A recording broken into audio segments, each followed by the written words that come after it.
Assalamualaikum warahmatullahi wabarakatuh. Kami dari kelompok 4 dengan anggota Andra Yuko Pratama, Cadas Nur Rahmat Kaffa, Febi Stefani, Iqbal Widyadana, dan Muhammad Zikri Hakim.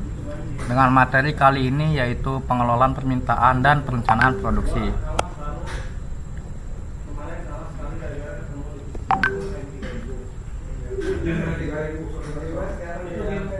Oke, pendahuluan. Apa sih pengelolaan permintaan itu? Pengelolaan permintaan atau demand management adalah proses proaktif untuk menyesuaikan dan mengendalikan permintaan agar sesuai dengan kapasitas produksi.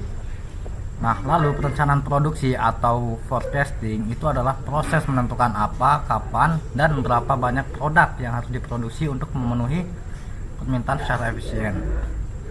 Nah, pada banyak kasus pola permintaan itu tidak mudah untuk dipenuhi secara efektif oleh perusahaan dengan menggunakan supply chain. Contohnya permintaan yang sifatnya musiman. Oleh karena itu perusahaan tuh seringkali harus secara proaktif mengelola permintaan agar permintaan itu menjadi lebih mudah untuk dipenuhi. Nah, ini adalah perbedaan peramalan permintaan dan pengelolaan permintaan.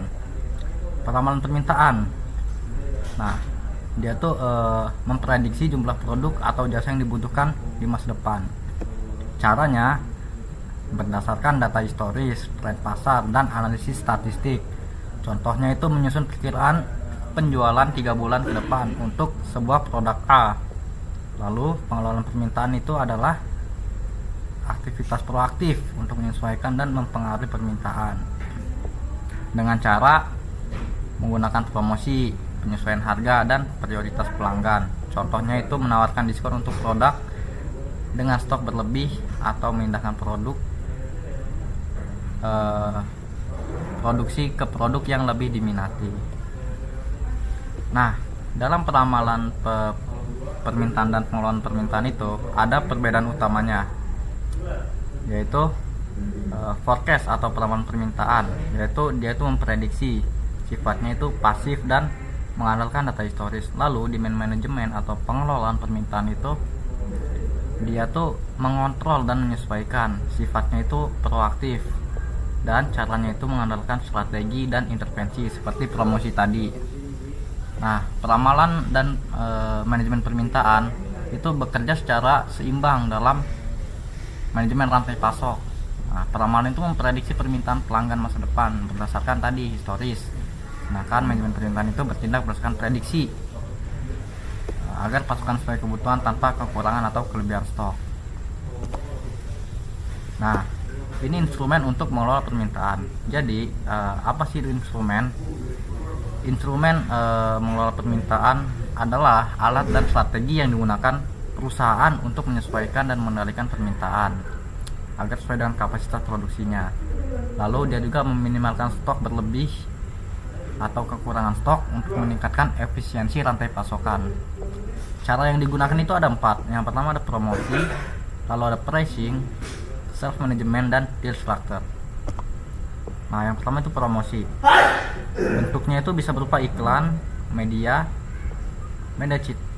cetak ataupun elektronik. Nah, media cetak nih bisa berupa leaflet, terus self sticker, lalu ada wobbler, lalu ada flagging atau bendera, poster, dan sejenisnya. Nah, ini tuh dia sangat efektif untuk meningkatkan volume penjualan pada periode tertentu. Dampaknya itu bisa meratakan atau justru membuat permintaan itu semakin fluktuatif. Nah, kalau kita menggunakan diskon berkepanjangan, nah itu membuat permintaan fluktuatif karena produk semakin banyak diminati dan karena harganya murah. Nah, contohnya tuh kartu ucapan Natal atau Tahun Baru ataupun Idul Fitri. Nah, lalu ada pricing, yaitu mengatur harga untuk menggeser permintaan. Contohnya tuh nih, tarif telepon siang itu biasanya lebih mahal dibandingkan malam. Untuk apa? Untuk mendorong penggunaan di malam hari. Nah, lanjut ada self management, yaitu penempatan produk untuk mempengaruhi tingkat penjualan. Dalam self management ini ada ada yang namanya itu planogram. Nah, jadi planogram itu tidak kita tidak sembarang untuk menempatkan produk. Dalam dunia retail itu produk tuh di display berdasarkan planogram tersebut supaya produk tuh bisa dilihat dan diposisikan di tempat strategis. Nah, biasanya produk yang tersembunyi itu cenderung kurang laku walaupun menarik. Jadi pentingnya self management ini dalam instrumen permintaan. Lalu ada distractor, yaitu aturan kesepakatan jual beli seperti retur dan term pembayaran langsung atau mau ditunda. Juga ada garansi. Nah, retur itu membuat pembeli lebih berani, tapi penjual yang menanggung biayanya.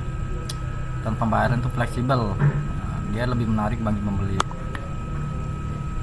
Nah, lanjut ada demand management dan ongkos-ongkos supply chain. Dalam rantai pasok atau supply chain, biaya itu nggak hanya terkait tentang produksi, tapi juga mencakup aktivitas dari hulu ke hilir, dari dia mulai produksi sampai memasarkan produknya. Nah, di sini ada dua kategori utama ongkos supply chain. Yang pertama itu ongkos fisik, lalu ada ongkos pasar. Di ongkos fisik ini ada biaya material, jelas ya, yaitu pembelian bahan baku. Lalu biaya penyimpanan atau holding cost, biasanya itu biaya gudang dan perawatan barang. Lalu ada biaya produksi yang mencakup tenaga kerja, energi, dan mesinnya.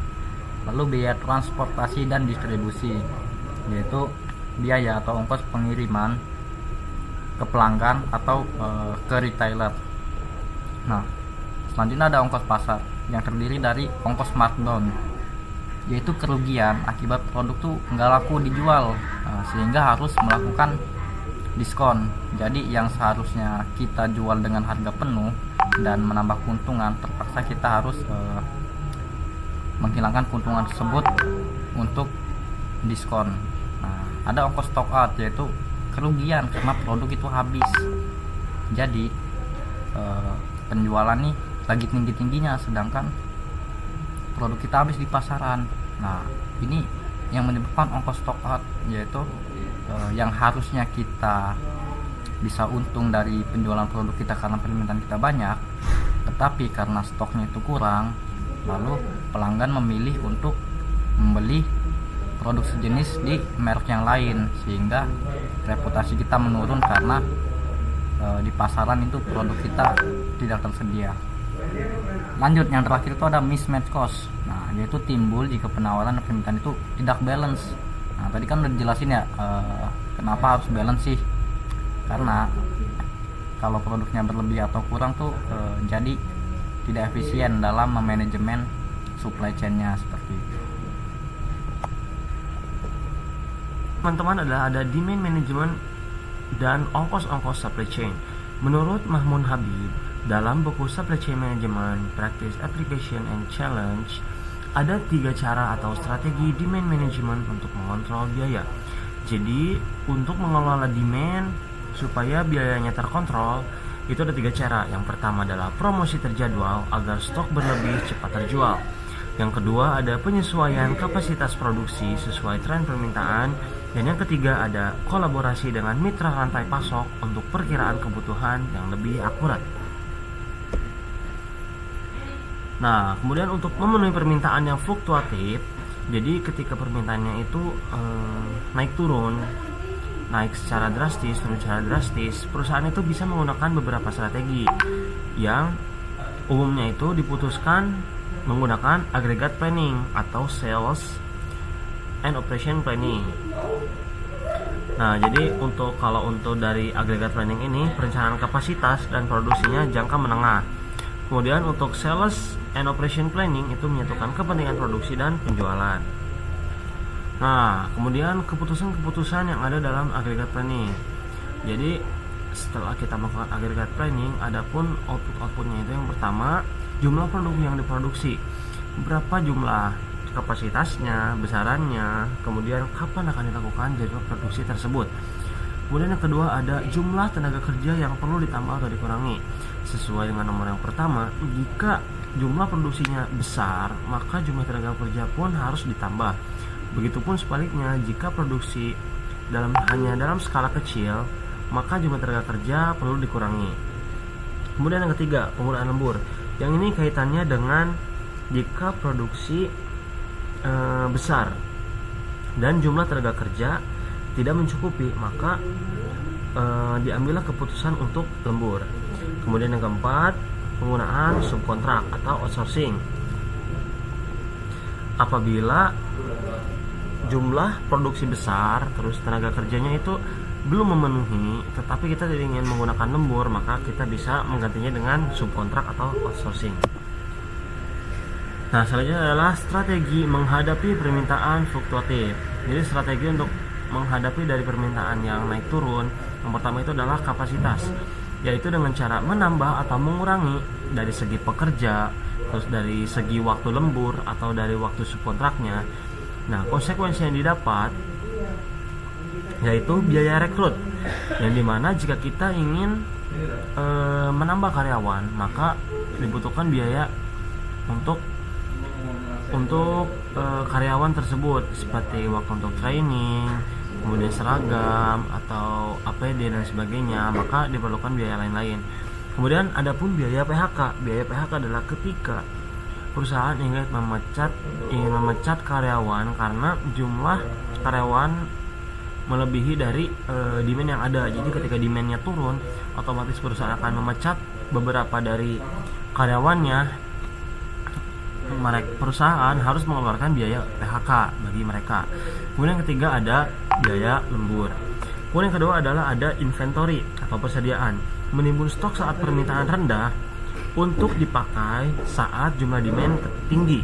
Konsekuensinya adalah biaya penyimpanan yang lebih tinggi dikarenakan ya banyak barang yang disimpan di gudang, sehingga menimbulkan biaya yang lumayan tinggi.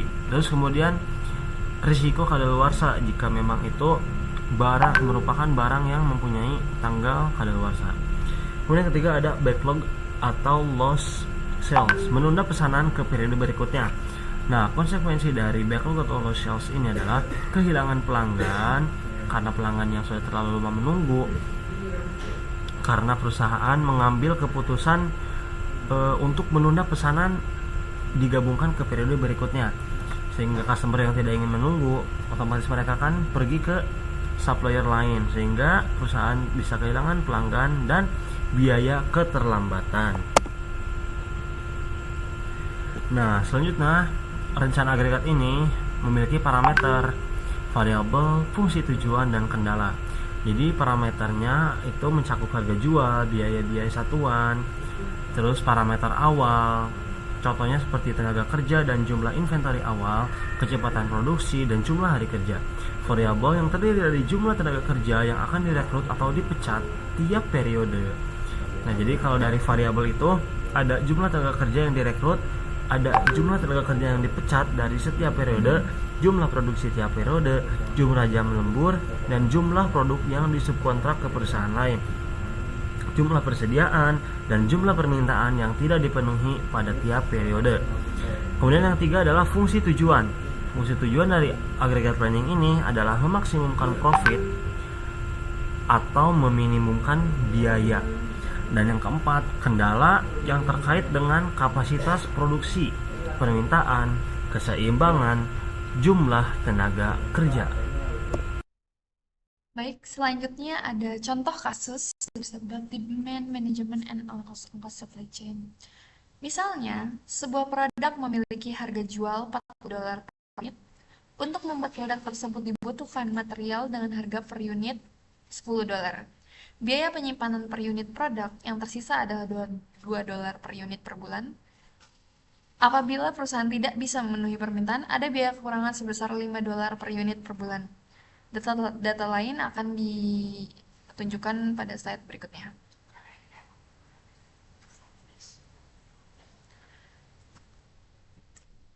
Baik, selanjutnya ada permintaan dari bulan Januari hingga Juni dengan total demand sebanyak 16.000, harga jual $40 per unit, inventory awal 1.000 unit, tenaga kerja awal 80 pekerja, jam kerja regulernya 8 jam per hari, jam lembur maksimumnya yaitu 10 jam per bulan. Ini ada biaya-biaya produksi hingga biaya subkontrak. Jadi kasus ini akan diselesaikan dengan menggunakan aggregate planning, yaitu linear programming, dengan menggunakan tools Red Tomato Tools. Jadi langsung saja kita ke Excel-nya sebenarnya.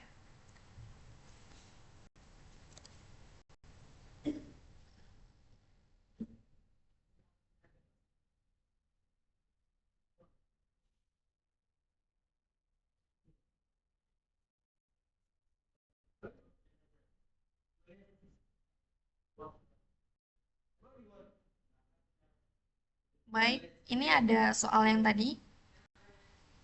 Ini ada diketahui kita bikin table khususnya. Selanjutnya kita untuk menyelesaikan contoh kasus ini, kita perlu 3 tabel. Kita perlu buat 3 tabel terlebih dahulu, yaitu yang pertama ada variabel keputusan, tabel variabel keputusan. Ada tabel biaya. Dan yang ketiga ada tabel untuk variabel kendalanya, batasannya.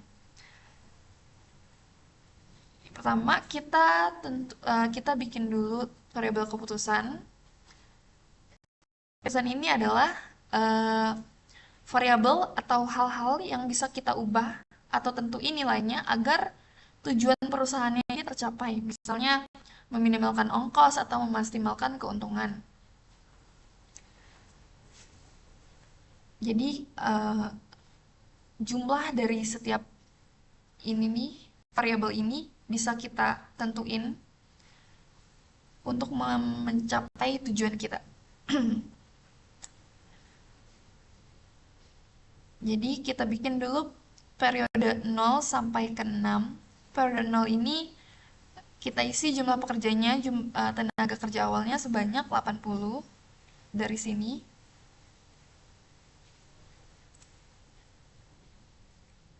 Dari sini. Lalu inventorinya 1000.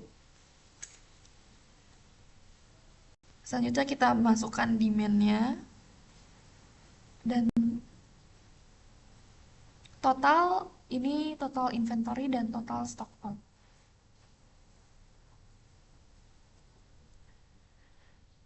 Selanjutnya kita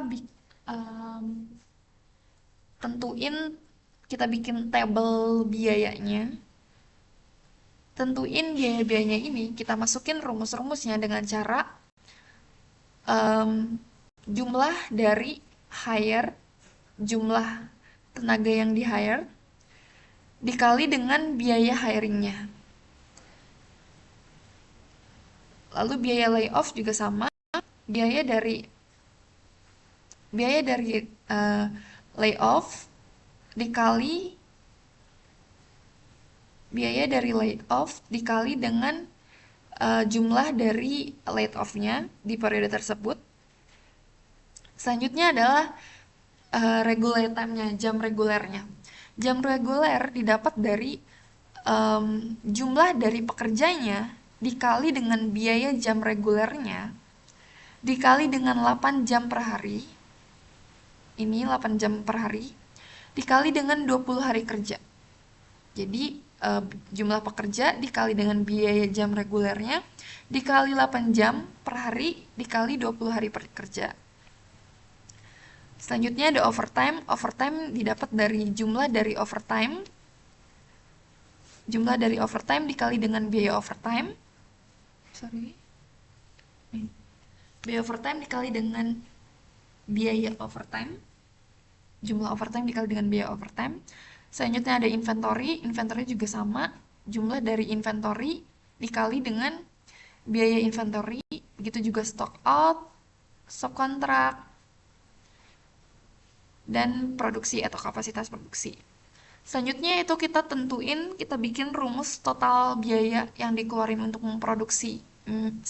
memproduksinya dengan sum. Jumlahkan dari hiring periode pertama hingga subkontrak sehingga kapasitas produksi, biaya produksi periode ke akhir. Selanjutnya kita bikin revenue-nya. Revenue itu pendapatan, didapat dari total dari demand 16.000 dikali dengan harga jual per unitnya $40. Dapat $640. Terus benefitnya yaitu pendapatan dikurang dengan total cost. Karena ini total costnya belum diketahui, belum didapat, maka masih 640.000.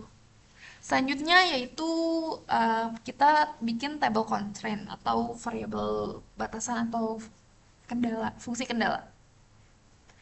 Variabel kendala ini adalah batasan yang harus dipatuhi oleh perusahaan, yang harus diikuti sama perusahaan agar keputusannya ini realistis dan layak dijalankan. Agar keputusan yang di sini realistis dan layak dijalankan. Misalnya, kita pengen tujuan kita adalah meminimalkan biaya produksi. Tapi kita nggak bisa seenaknya nurunin produksi karena harus tetap memenuhi permintaan pasar, contohnya begitu. Atau enggak kita batasin, ada batas-batas kayak tenaga kerjanya harus berapa, terus kapasitas produksinya harus berapa, inventorinya harus berapa, gitu. Jadi cara nentuinnya adalah dengan ini tadi yang decision variable, tabel keputusan tadi. Terus ini kita pakai yang ini. Yang pertama kita tentuin batas dari tenaga kerjanya dulu.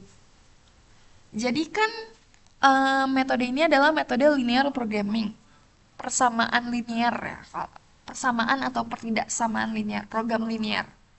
Jadi persamaan linear ini, persamaan atau pertidaksamaan linear ini, program linear ini harus aturannya adalah sama dengan 0. Jadi gimana caranya kita mau bikin nih persamaan ini jadi sama dengan 0? Caranya gimana? Kita bikin bahwa kita pindah ruaskan. Yang kanan jadi ke kiri, jadi WT dikurang WT min 1 dikurang HT ditambah LT sama dengan 0. Kita masukin di sini. Tapi sama dengan 0-nya nggak usah dimasukin. Jadi gini, gimana ya? Jadi gini ya.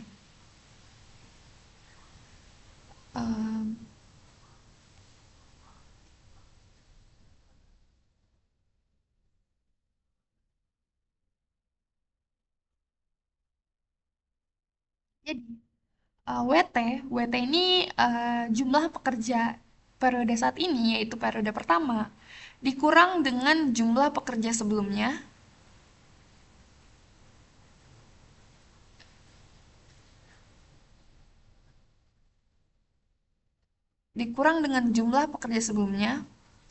WT min 1 ke kiri, jadi sebentar.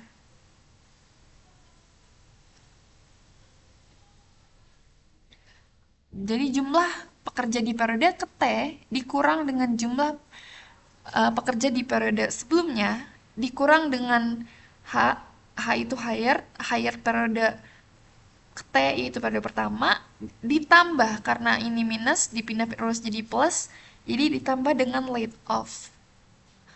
Itu workforce tenaga kerja, batas dari tenaga kerja. Selanjutnya ada production. Production ini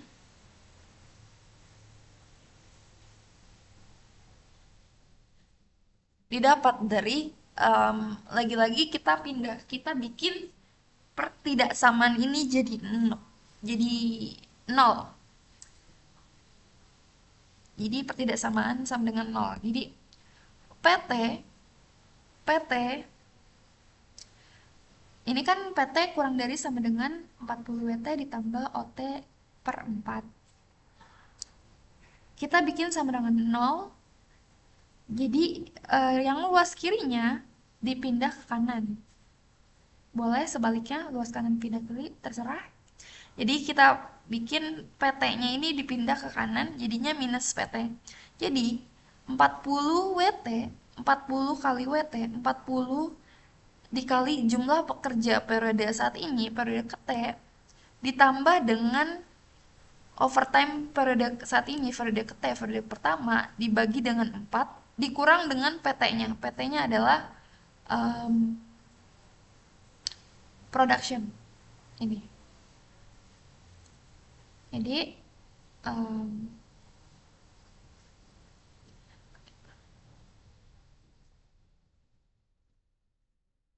jadi 40 dikali dengan jumlah pekerja ke T ditambah dengan overtime dibagi dengan 4 dikurang dengan jumlah kapasitas produksi di periode tersebut. Selanjutnya ada inventory, batas dari inventorinya. Inventory didapat, ini lagi-lagi kita bikin persamaannya di sini. Jadi, yang kanan kita pindahkan ke kiri. IT-1 ditambah PT inventory sebelumnya, inventory periode sebelumnya ditambah dengan kapasitas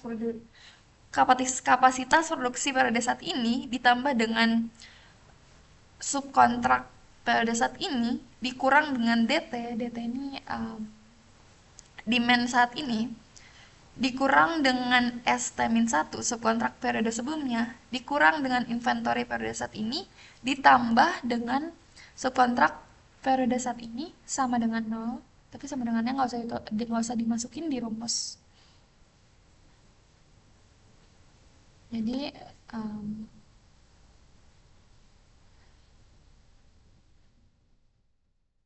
ini jadi IT sebelumnya jadi 1000 ditambah dengan produksi ke T ditambah dengan subkontrak ke T dikurang dengan demand yang ini nih yang hijau dikurang dengan demand ke T dikurang dengan subkontrak di stock out di periode sebelumnya dikurang lagi dengan inventory periode saat ini ditambah dengan stock out di periode saat ini. Jadi gini. Nah, selanjutnya begitu juga dengan overtime. Overtime lagi-lagi kita buat sama dengan 0, ini kita pindahkan ke kanan. Jadi 10 WT dikurang OT. 10 WT dikurang OT. 10 dikali jumlah tenaga kerja saat ini dikurang dengan overtime. Kurang dengan overtime. Jadi ini. Nah, udah akan muncul seperti ini. Ini masih 00 karena kita belum selesaiin.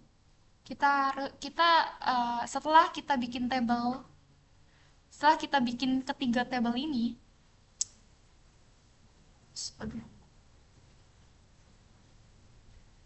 lalu langkah selanjutnya adalah kita pengen pakai fitur add-ins di Excel yang namanya solver. Tapi karena ini belum ada, sekalian kasih tutorial. Jadi kita klik file di sini, options, lalu pilih ke add-ins.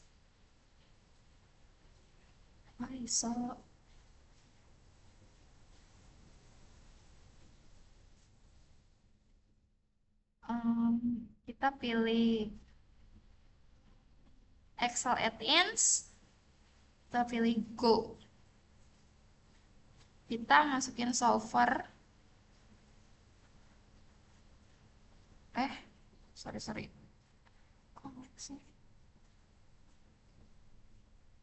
Pilih solver add-in, klik OK.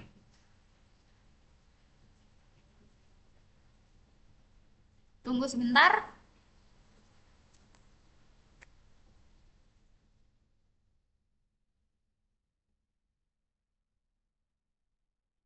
Lalu setelah selesai ini akan muncul solver di sini.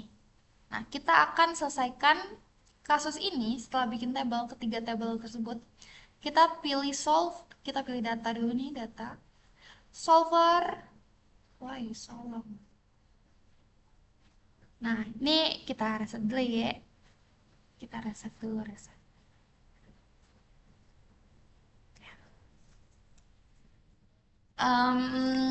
Nih, set objektif tujuan. Tujuan kita adalah tujuannya adalah meminimalkan biaya produksi. Jadi kita pilih sel ini, biaya produksinya. Kita pilih minimalkan. Terus changing variable cells. Cells apa sih? Cells variable apa yang mau kita ubah? Kita ini. Ini kan. Wah. Nih.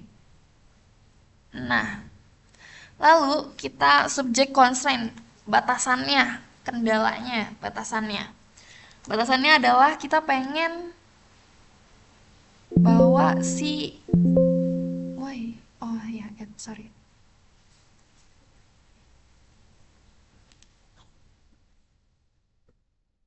Kita pengen si variabel-variabel ini, semua ini, kita pengen nilainya adalah 0. Sorry. Nilainya adalah lebih dari sama dengan 0. Kenapa?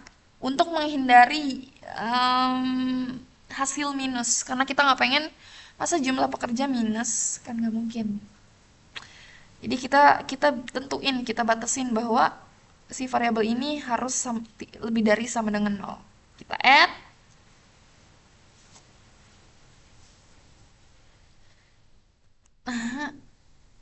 Kita add. Nah, selanjutnya kita juga pengen si variabel-variabel ini adalah lebih dari sama dengan 0. Begitu juga kita pengen dia ini adalah integer. Integer adalah bilangan bulat. Kita pengen kita nggak mau hasilnya adalah koma-koma. Nggak mungkin dong jumlah pekerja koma. Lagi-lagi nggak mungkin dong. Ya begitu deh. Kita pengen maunya bilangan bulat. Jadi kita tambahin. Selanjutnya, kita pengen bahwa inventory terakhirnya ini, di periode terakhirnya adalah cuma pengen 500. Lagi-lagi nih putusan perusahaan. Terus kita pengen bahwa stock out terakhirnya, di periode terakhir,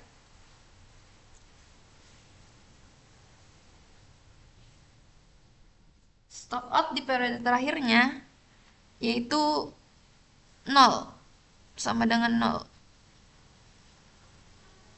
Nah, add. Oke.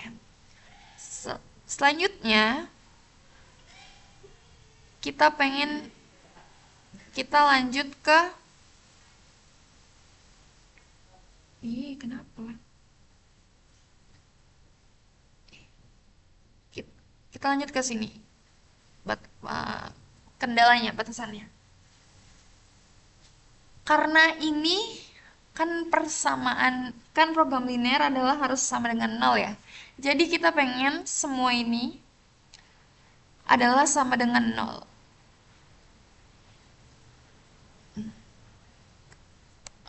Karena ini persamaan linear, jadi kita bikin sama dengan 0. Add. Selanjutnya produksi. Kita pengen si produksi ini,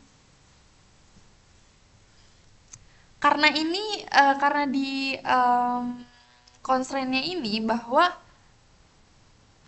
kapasitas produksi harus kurang dari sama dengan 40 WT ditambah OT dibagi 4. Karena kita mau ubah, kalau diubah, karena kita mau pindahin ruas,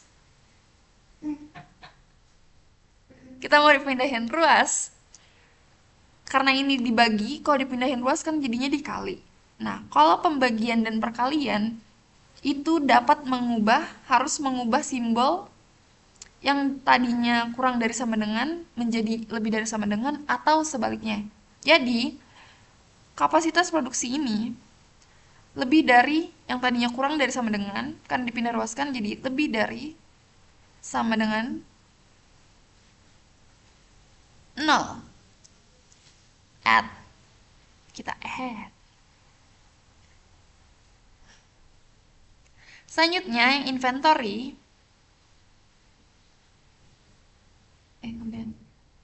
Nah, ini kan lagi-lagi persamaan ya. Persamaan, kita pengen dia persamaannya sama dengan 0. Berarti ini sama dengan 0. Add.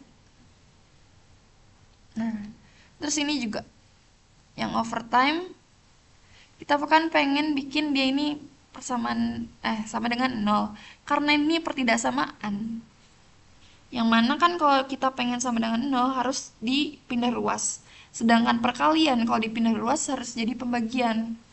Nah, kalau seperti yang kapasitas produksi tadi, kalau perkalian dan pembagian pindah ruas itu akan mengubah simbol jadi sebaliknya. Ini karena kurang dari sama dengan, jadi berubah jadi lebih dari sama dengan 0. Add. Selesai deh. Udah sampai sini. Oke. Nah, udah. Kita pilih ininya simplex. Simplex linear programming. Solve. Oke. Nah, setelah kita solver, dia akan muncul nih nilai-nilai sebanyak ini. Artinya bahwa untuk memenuhi total demand 16.000 dari Januari sampai Juni dengan permintaan sekian, perusahaan harus memproduksi per bulannya adalah sebanyak 2.560 per bulan. Dengan pada periode pertama, bulan Januari, perusahaan mengurangi jumlah tenaga kerja sebanyak 16, yang tadinya 80. Di bulan Januari, perusahaan mengurangi 16. Jadi, perusahaan hanya memperkerjakan 64 orang, 64 tenaga kerja dari periode pertama, Januari hingga Juni. Dan pada dengan total inventory dari periode pertama, dari periode 0 sampai ke 6 yaitu 6.000, dan pada periode keempat perusahaan kekurangan produk sebanyak 220. Lalu perusahaan menggunakan jasa perusahaan lain sebanyak 140.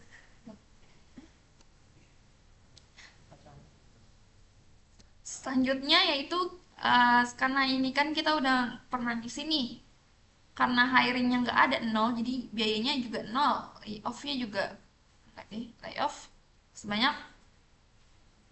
segini, 16 dikali 500. Begitu juga regular time 64 dari 64 dikali sekian 0 karena overtime-nya 0, stock out-nya, terus bla bla bla. Lalu kita jumlah total biaya produksi yang dikeluarkan sebanyak segini. Sebanyak $422.660 dengan pendapatan 640.000. Jadi benefitnya adalah pendapatan 640.000 dikurang dengan total biaya produksinya yaitu $422.660. Kalau ini ya begitu. Nah, jadi ini adalah output dari contoh kasus yang pertama. Selanjutnya kita akan contoh kasus yang kedua. Misalnya, perusahaan merencanakan untuk melakukan promosi pada bulan Januari dengan menurunkan harga jual menjadi $39 per unit. Jadi yang awalnya di contoh kasus sebelumnya yaitu $40 per unit. Di promosi ini dia perusahaan nurunin $1. Jadi harga jualnya jadi $39 per unit. Dengan rencana promosi ini, perusahaan mengantisipasi adanya peningkatan permintaan 10% pada bulan Januari dan terjadi perpindahan permintaan akibat terjadi forward buying sebesar 20% dari permintaan pada 2 bulan berikutnya. Jadi, dengan adanya potongan harga pada bulan Januari, permintaan per bulan diperkirakan berubah menjadi berikut. Jadi, karena ada potongan $39 per unit, Dia jadi kayak gini permintaannya. Nih, sorry. Nah, aman nih. Nah, jadi jumlah permintaannya Januari 3.000, terus Februari 2.400 sampai Juni 2.200 dengan total demand itu 16.160. Jadi dia nambah 160 ya, sekitar berapa persen tuh? Sebelumnya kan 16.000. Ini jadi 16.160. Dengan harga jualnya $39. Inventory awalnya masih sama dan biaya-biayanya juga masih sama. Yang beda adalah cuma harga jual. Gimana caranya? Masih dengan penyelesaian yang sama. Kita langsung ke Excel-nya saja, bro. Nah, ini dia. Oh, sorry. Masih ada, coy. Kita kosongin dulu. Nah, masih sama, kita bikin table, 3 table dulu, sama ini jumlah pekerjanya masih 80, tenaga kerja awalnya, terus inventory awalnya 1000, bla bla bla bla. Terus kita ini juga sama, biaya hiring dikali dari jumlah hire dikali dengan biayanya, terus regular time didapat dari jumlah pekerja dikali dengan biaya regulernya dikali dengan 8 jam per hari dikali dengan 20 hari kerja. Terus kita bikin total costnya juga sama, masih sama, jumlah dari ini semua. Ininya, nah ini beda nih. Total demandnya 16.160 tadi. Terus kan turun harga produknya jadi 39. Jadi 16.160 dikali $39. Terus ini salah nih. Nah, ini belum. Ini 630 karena total costnya masih kosong. Nah, ini juga sama, masih sama ya, semuanya ya. Selanjutnya, lagi-lagi kita pakai data, jangan lupa data, solver. Nah, ini dia. Masih sama semuanya ya teman-teman. Ininya dari sini ke sini masih harus 0, harus bilangan bulat. Terus inventory akhirnya harus 500 nih. Terus stock outnya G11-nya harus 0. Terus dan constraint-nya masih sama kayak yang tadi. Diingat-ingat lagi aja. Terus kita solve. Lalu pilih oke. Dan boom, muncul semua. Jadi bahwa ini jadi untuk memenuhi permintaan 16.160 ini dari bulan Januari hingga Juni, perusahaan harus memproduksi per bulannya yaitu 2.600 produk.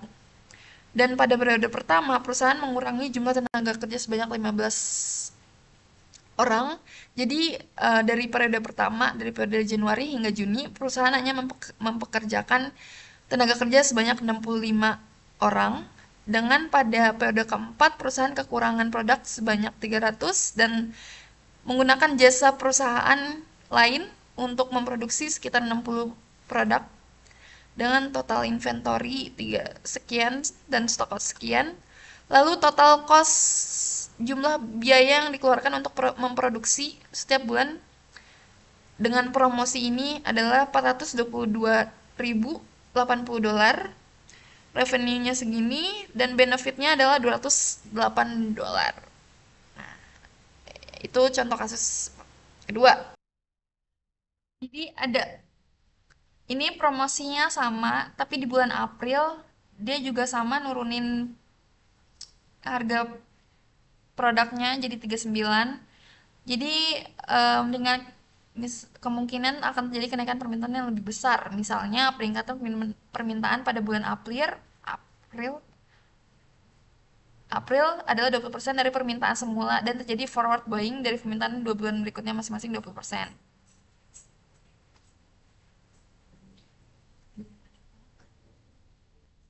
Ini selanjutnya ada demand-demandnya. Masih sama semuanya, masih sama. Kita pakai Excel juga. Caranya juga sama. Nah, ini ada. Oke, kita hapus dulu. Sorry.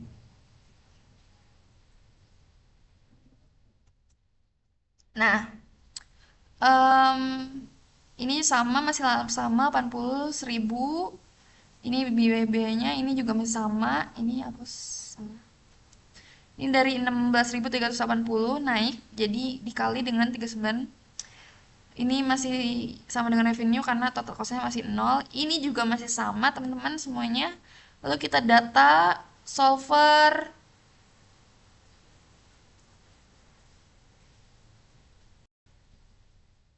Nah, ininya juga masih sama teman-teman.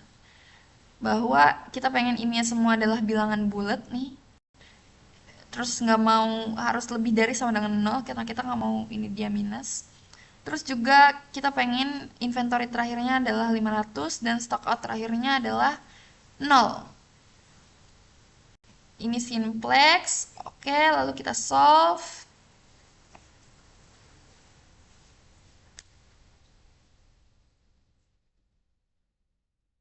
Kita pilih oke.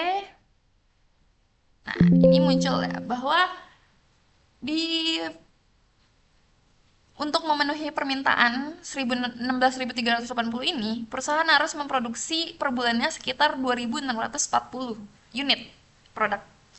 Dengan pada periode pertama harus mengurangi karyawan sebanyak 14, jadi 66 orang per periodenya. Dengan total inventory 6.340, kekurangan stoknya, oh dia kekurangan stok nih bro, di periode kelima sebanyak 380, kan sebelumnya di periode keempat. Wow, dengan kekurangan stok 1.640. Lalu biayanya, ternyata biaya yang dikeluarin untuk memproduksi 26.400 adalah sebanyak $438, 420. Dengan biaya benefitnya yang didapat adalah $199.900. Jadi bahwa kalau bisa kita perbandingkan ya, dari yang tanpa promosi, contoh kasus pertama dia dapetin keuntungan $217. Promosi kedua, promosi Januari, dia dapetin keuntungan $208.000, dan promosi April dia dapetin keuntungan $200 dengan perbandingan inventory sebagai berikut. Jadi penyelesaian contoh-contoh kasus dari perencanaan agregat ini, penentuan kapasitas produksi. Selanjutnya akan dijelaskan oleh teman saya. Terima kasih banyak. Baik, selanjutnya kita akan lanjut ke materi tentang S dan OP, SOP, Sales and Operation Planning. Dari definisi, ini merupakan sebuah proses manajemen lintas fungsi untuk menyusun rencana taktis yang mengintegrasikan rencana penjualan, pemasaran, produksi, keuangan, dan supply chain. Ya. Jadi, rencana penjualan, pemasaran, dan produksi itu diintegrasikan ya. Tujuannya apa? Tujuannya adalah untuk menciptakan keseimbangan antara kebutuhan pelanggan atau yang biasa disebut demand dan kemampuan perusahaan atau yang disebut dengan supply. Ya. Keseimbangan ini dibutuhkan agar tidak terjadi yang namanya surplus atau shortage, di mana hal itu dapat berpengaruh pada keuangan dari perusahaan tersebut. Nah, S dan OP ini dapat menjadi jembatan antara strategi bisnis jangka panjang dengan eksekusi operasional. Nah, jadi S dan OP ini bersifat jangka panjang ya, bukan short term ya. Jadi di mana eksekusi dari operasional tersebut ini harus memerlukan perencanaan tersendiri seperti itu. Oke, lanjut. Kemudian, nah ini adalah perbandingan antara sales dan operation ya. Dimana sales itu ya, menyediakan forecast permintaan berdasarkan tren pasar dan kebutuhan dari pelanggan itu sendiri ya. Jadi sales ini tugasnya itu adalah mencari forecast, menyediakan forecast buat si bagian operation ini, buat si pihak operationnya, dimana forecastnya itu ya berisi ya permintaan pelanggan gitu ya, dari kebutuhan pelanggan di pasar sama tren yang sedang sekarang ada di pasar itu seperti apa. Jadi itu didapatkan dari situ ya forecastnya. Sedangkan operation itu adalah mengatur supaya kapasitas produksi ini sesuai sama forecast penjualan dari si sales tadi, seperti itu. Lalu kemudian sales itu memastikan rencana penjualan itu realistis dan sesuai dengan kondisi pasar ya. Jangan sampai forecast yang diberikan itu tidak sesuai dengan realita. Malahan takutnya kalau rencana penjualannya berlebih kan bisa gawat ya, nanti akan terjadi stok seperti itu, tidak sesuai dengan kondisi pasar. Jadi menyesuaikan juga, kalau kondisi pasar memang lagi tinggi kebutuhannya, maka forecastnya juga harus menyesuaikan gitu. Ketika permintaan lagi rendah, forecastnya juga harus menyesuaikan seperti itu. Lalu operation itu adalah menjaga efisiensi operasional supaya apa? Supaya kapasitas itu terpakai ya. Jadi kapasitas itu nggak nganggur lah bahasanya, nggak kosong. Nah, jadi jadwal produksi itu juga stabil itu, nggak over dan nggak kurang, dan persediaannya pun optimal gitu. Jadi harus standby kapanpun pelanggan butuh. Nah, operasi ini harus siap betul untuk mensuplai seperti itu. Kemudian sales juga nih berfokus pada kepuasan pelanggan ya. Tuh, dari segi apa? Layanannya. Jadi pelayanan itu harus cepat ya, menangkap respon secepat mungkin kepada pelanggan seperti itu. Kemudian dari produk yang disediakan pun harus bervariasi ya gitu. Karena kan pelanggan itu sifatnya berbeda-beda ya, dinamis. Jadi ada yang seri A dan seri B kan bermacam. Jadi sales ini bisa menangkap ya, berupa forecast tadi ya, kebutuhan pelanggan seperti apa, dan harus memenuhi ketersediaan stok tadi gitu. Jadi dari forecast itu diatur supaya pihak operation itu memberikan stok yang cukup untuk permintaan dari pelanggan tersebut. Nah, operation ini tuh memastikan supply chain itu responsif, namun tetap hemat biaya seperti itu. Jadi nggak asal produksi, nggak asal cari sumber daya, jadi harus tetap memikirkan biayanya juga. Kalau memang biayanya itu dibilang tergolong cukup besar atau cukup tinggi dan tidak sesuai dengan visibilitas produksinya, nah maka harus disesuaikan lagi gitu. Tidak perlu dipaksakan. Dan sales juga memberi masukan tentang peluang pasar baru. Jadi sales kan mencari peluang juga nih, kita bisa merambah pasar yang ini atau yang ini gitu. Jadi kita juga harus menentukan untuk dalam strategi promosi juga seperti apa gitu. Nanti sales yang menentukan. Dan operation ini juga mengelola sumber daya, mulai dari mesinnya, tenaga kerjanya, dan bahan bakunya gitu. Supaya apa? Supaya sejalan dengan target dari sales itu sendiri gitu. Jadi mesinnya harus dikontrol ya, sumber daya itu harus tersedia selalu. Ketika sales butuh untuk operasi mengerjakan permintaan tersebut, ya operasi harus ready gitu, dan tenaga kerja yang ready, bahan bakunya ada, mesinnya juga bisa beroperasi. Nah kita lanjut ke fungsinya nih, fungsi dari S dan OP. Dimana yang pertama adalah link business and tactical plans. Jadi ini sebagai ya menghubungkan untuk tadi bisnis, strategi bisnis ya, strategi ya. Dimana tactical plans-nya nih, rencana juga nih, rencana taktis ya, dimana antara si sales dan operation planning ini nah, itu menjadi penghubung ya di antara keduanya itu dalam strategi perusahaan dengan rencana yang akan dilaksanakan seperti itu. Kemudian dasar rencana operasional dan sumber daya. Nah, detail untuk operasional cukup luas untuk keputusan jangka menengah gitu. Jadi kita nggak ngambil jangka pendek gitu, karena ini kan tujuannya kan untuk keberlangsungan perusahaan juga, jadi harus disesuaikan gitu. Rencana operasional seperti apa dan ketersediaan sumber daya juga harus dipastikan secara matang seperti itu. Cross fungsional, nah ini melibatkan berbagai departemen supaya apa? Supaya selaras. Jadi biar ini kan antara sales dan operation planning itu kan memiliki kepentingannya masing-masing ya. Sales fokus terhadap permintaan pelanggan dan operation planning fokus terhadap ya itu tadi operation ya, seperti itu. Jadi itu harus melibatkan berbagai departemen seperti departemen yang finance dan segala macamnya itu ya. Dan yang keempat adalah menjembatani customer value and efficiency. Jadi menyeimbangkan antara kepuasan pelanggan dan biaya produksi. Nah itu tadi. Jadi fungsi dari S dan OP ini adalah tuh kepuasan pelanggan itu harus terpenuhi dan biaya produksi itu yang seminimal mungkin seperti itu. Dan yang kelima adalah continuous improvement, di mana continuous improvement-nya sudah jelas perbaikan berkelanjutan ya. Lewat apa? Lewat review rutin bulanan. Seperti itu, tiap bulan itu akan diadakan review rutin dari antara kedua sales dan operation plan tersebut. Nah, maaf. Nah, oke. Nah, ini dia perbedaan yang paling menonjol tadi ya. Maaf. Nah, nih antara sales dan operation, di mana sales itu mau permintaan pelanggan itu selalu terpenuhi ya, stoknya tinggi dan fleksibel, mampu memenuhi permintaan di saat dibutuhkan. Sedangkan operation itu ingin efisiensinya itu ingin efisiensi antara stoknya itu rendah tapi prosesnya stabil gitu, biaya juga minimal, jadi sangat bertolak belakang nih.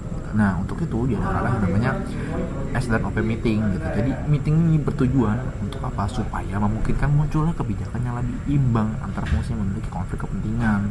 Nah karena antara sales dan operation ini memiliki kepentingan masing-masing ya, akan terjadi konflik nih kalau misalkan nggak ada meeting ini. Jadi tujuannya apa? Supaya memunculkan win-win solution antara kedua belah pihak gitu. Jadi permintaan pelanggan terpenuhi, efisiensi pun jalan gitu. Jadi sifatnya adalah responsiveness gitu, menjunjung tinggi agility seperti itu. Lalu 5 step to do dalam menjalankan proses S dan OP adalah yang pertama, pengumpulan data. Jelas sales itu harus mengumpulkan permintaan ya atau forecast ya, data-data itu harus dikumpulkan terlebih dahulu. Kemudian demand planning. Nah setelah permintaan data forecast tadi didapatkan, maka sales ini akan mereview ya, forecast itu direview dan melakukan perubahan kalau perlu. Jadi menentukan demand di sini dari forecast tadi. Yang ketiga adalah supply planning, di mana melakukan perhitungan kebutuhan kapasitas dan melakukan perubahan kapasitas pada batas yang bisa lakukan. Nah ini dilakukan oleh pihak operation planning gitu. Jadi supply itu harus menyesuaikan antara demand tadi yang telah diberikan oleh pihak sales. Kemudian yang keempat adalah pre-meeting ya, untuk pihak S dan O, di mana itu melibatkan orang sales dan marketing, produksi, planning, finance, manager dan sebagainya. Yang kelima adalah executive meeting. Nah ini adalah biasanya itu bulanan ya, sebulan sekali, di mana ini tuh melibatkan pimpinan pemangku kepentingan tertinggi gitu, untuk menentukan bagaimana arah keberlangsungan perusahaan tersebut, seperti itu. Oke, selanjutnya saya akan menjelaskan tentang CPFR, yaitu kolaboratif, planning, forecasting, dan replenishment. Secara sederhana, CPFR adalah bentuk kerjasama antara perusahaan dengan mitra dalam rantai pasok, seperti pemasok, distributor, dan retailer, dan lainnya, untuk bersama-sama melakukan perencanaan, peramalan, dan pengisian kembali stok secara lebih terkoordinasi.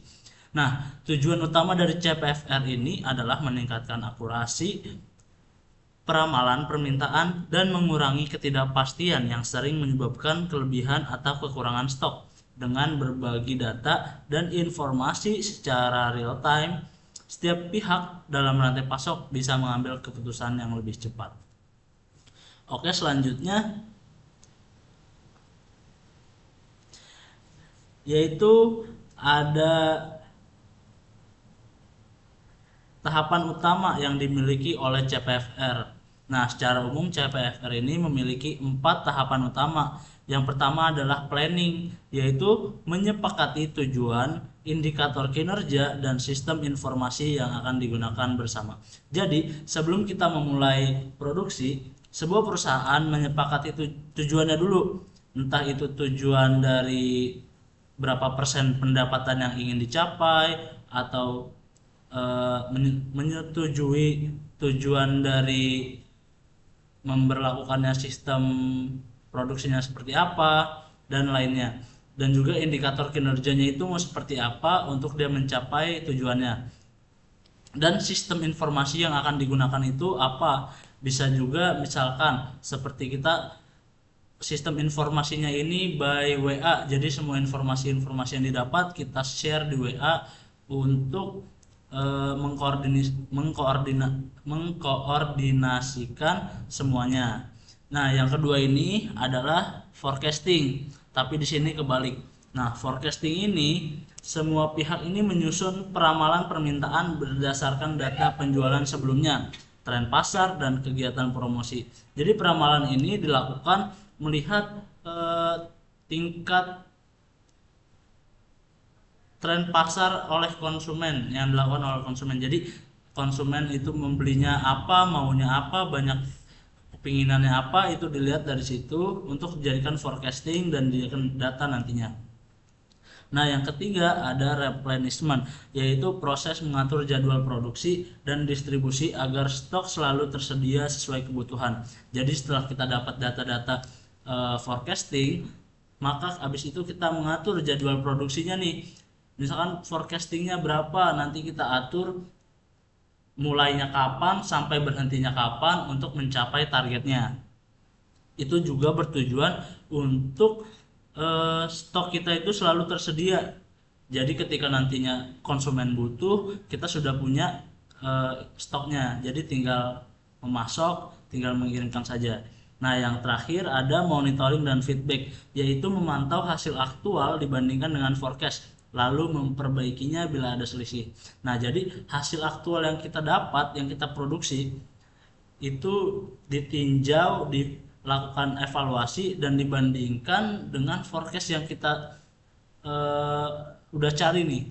Jadi misalkan kita punya forecast misal 500, tetapi aktualnya misalkan 450. Nah, ini di sini ada selisih yang dimana kita mempunyai lebih 50. Nah, jadinya itu akan kita evaluasi untuk meminimalisir kelebihan ini. Jadi kita sebisa mungkin produksi kita itu sesuai dengan ramalan yang kita punya. Oke, selanjutnya. Nah, di sini ada manfaat CPFR menurut dari ahli-ahli. Yang pertama ada mengurangi distorsi informasi yang menimbulkan bullwhip effect dalam supply chain.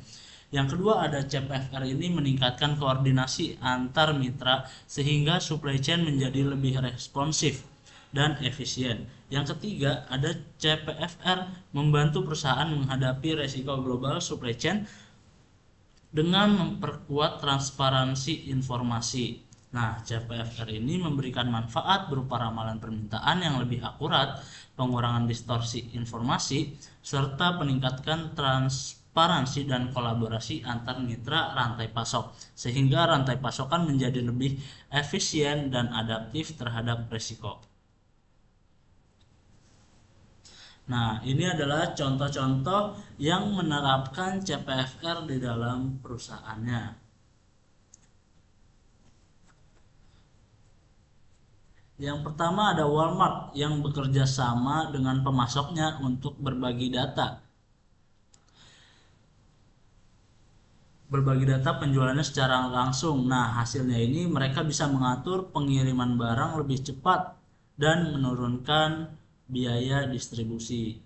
Contoh lainnya juga ada Zara yang menggunakan CPFR untuk merespon tren fashion baru dengan cepat sehingga stok pakaian yang tidak laku bisa ditekan.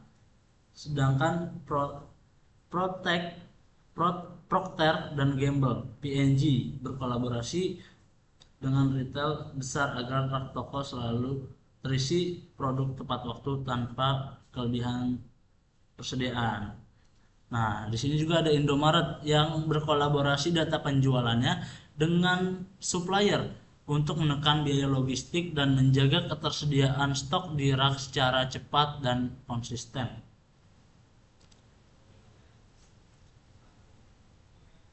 Nah, CPFR ini juga memiliki tantangan. Yang pertama ada integrasi sistem informasi antar perusahaan. Yang kedua kepercayaan dan keterbukaan data antar mitra, dan kesiapan teknologi, juga perbedaan budaya organisasi dan strategi bisnis. Jadi CPFR ini tergantung dari kepercayaan dan keterbukaan data antar mitra. Jadi sebenarnya saling antar mitra itu harus percaya dan terbuka agar informasinya ini bisa terintegrasi secara menyeluruh dan tepat, agar apa yang ingin dicapai itu tercapai. Nah, juga perbedaan budaya antar organisasi dan mitra ini juga menjadi pengaruh, menjadi tantangan di mana nantinya akan berpengaruh kepada implementasi CPFR. Dan juga kesiapan teknologi, karena di sini menggunakan integrasi informasi yang dimana itu membutuhkan teknologi-teknologi yang canggih untuk menunjang keberlangsungan CPFR ini. Kurang lebihnya mohon maaf. Sekian, wassalamualaikum warahmatullahi wabarakatuh.